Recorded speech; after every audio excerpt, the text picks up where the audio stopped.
welcome back. And today I'm gonna read you the third chapter of the Magic Tree House. So last time I already read you the first and second chapters. So now we're gonna read the third. Okay. So chapter 3, Miss Augusta. Jack and Annie looked at each other. Augusta! The girl put down her baskets and took off her wet cape. Did you deliver your cake to the poor, Miss Augusta? Asked Molly. Yes, Molly, said Augusta. I visited 7 cottages today. 7? In this weather? You're an angel, Miss Augusta, said Molly. Always so kind to the poor. It is my duty, Molly, the girl said, to help those less fortunate than myself. Her gaze rests on Jack and Annie. And who are these poor children? They're looking for work, miss, said the cook. But I'm afraid they're sorry creatures, but not good for anything. I was just sending them away. Oh, surely we must not turn them out so quickly, cook, said Augusta. How tired and miserable they look. Jack didn't think that they looked that bad. We are all tired and miserable, Annie said. Her voice sounded sad. Her shoulders sagged. Oh, brother, Jack thought. Annie was really acting her part. My poor dears, you must both come into the parlor and rest a bit, said Augusta. We would like that, Annie said pitifully. Follow me, said Augusta. Miss Augusta, surely you are not taking those dirty children in the parlor, said the cook. We must always be kind to the poor, cook, no matter how dirty they are, said Augusta. We should give them something to drink if they're thirsty, and something to eat if they are hungry. You are too kind, Miss Augusta, said Molly, shaking her head. Well, at least make them off their filthy boots, said the cook. Jack and Annie pulled off their boots and socks and set them by the door. Their feet were red and raw looking. Augusta took 2 peeled potatoes from a bowl and put them in her pocket. Then she picked up a lit candle from the hearth. Come, let me take you to the parlor, she said to Jack and Annie. Thanks, Augusta, said Annie. Show some respect, the cook called after Annie. Call her Miss Augusta. Sorry, said Annie. Thanks, Miss Augusta. Jack rolled his eyes. Why should he call her Miss? Augusta didn't look like she was any older than he was. Holding her flickering candle, Augusta led Jack and Annie out of the kitchen. The wooden floor creaked as they walked barefoot through a narrow hallway. How are we ever going to inspire this strange, serious girl? Wondered Jack. She acts as if she's already a grown-up and treats Annie and me like babies. You sit here, children, said Augusta. She directed Jack and Annie into a large room with heavy curtains and dark furniture. The pale teenage girl who answered the front door sat on the sofa knitting. Another teenage girl knitted beside her.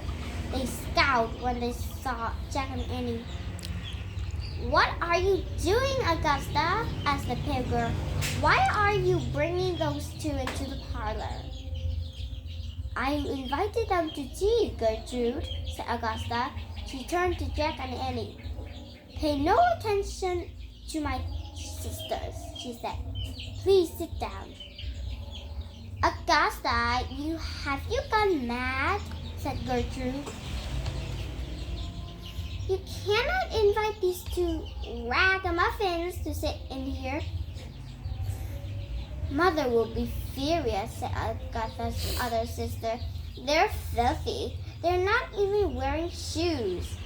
Jack looked down at his muddy clothes and cold red feet. Cook made them remove their muddy shoes in the kitchen, Eliza, Augusta said. I only wish I had nice dry shoes to give them. Sit down, children, she said to Jack and Annie again. Jack and Annie slowly sat down.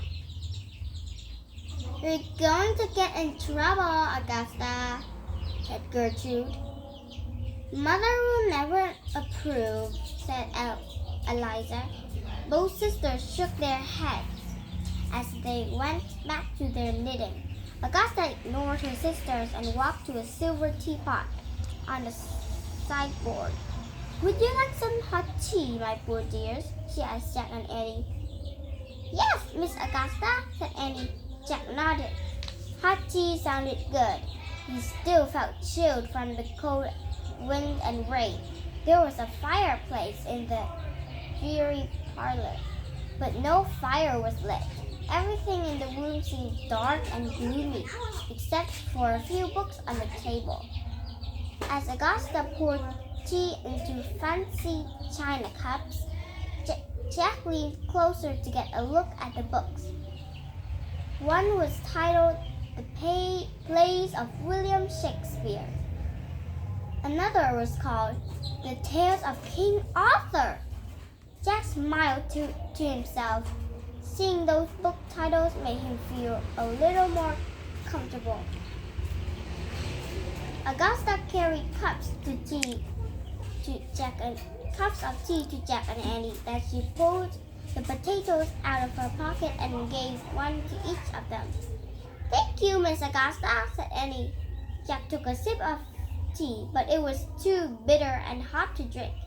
He took a bite of his cold potato, but it was too hard to chew. So, Miss Augusta, what do you like to do around here? Annie asked. What inspires you? Augusta looked puzzled. I do not know what you mean, she said. What about reading books, said Jack. Have you read those books? He pointed to the tales of King Arthur and the plays of William Shakespeare. Those books belong to my brothers, said Augusta. The time has not come for Augusta to read such books, said her sister Gertrude. Not until she's older, said her sister Eliza. Why? Asked Jack. Mother says the tale of King Arthur and the plays of Shakespeare are not for young ladies, said Augusta. Really? Said Jack. Yes, but I'm afraid I sometimes peek at my brother's books, Augusta said to Jack and Annie in a low voice. I love stories. I remember every story I read or hear. I love stories too, said Annie. And I love books. The two older sisters smiled. Keep striving, my dear, said Eliza. Perhaps one day you will learn to read. I already know how to read, said Annie. Jack and I read lots of books. She pointed to the books on the table. In fact, we know tons about King Arthur, and we go to see plays by Shakespeare with our parents. And one time we even act in a play by Shakespeare, A Midsummer Night's Dream. It was at our school, Jack broke in, before Annie could tell them that she and Jack had actually met Shakespeare himself. A Midsummer Night's Dream, said Augusta. She looked surprised. Don't listen to them, Augusta, said Gertrude. I doubt these children have ever been to school, much less act in a play by William Shakespeare. I suspect you are quite right, Gertrude, someone said. A tall woman was standing in the doorway of the parlor. She wore a long black velvet dress and stood very straight. There was an icy look on her face, and she stared at Jack and Annie. "Oh, Mother," said Eliza. Alright, so it's the end of chapter 3. Next time I'll read you chapter 4. Bye!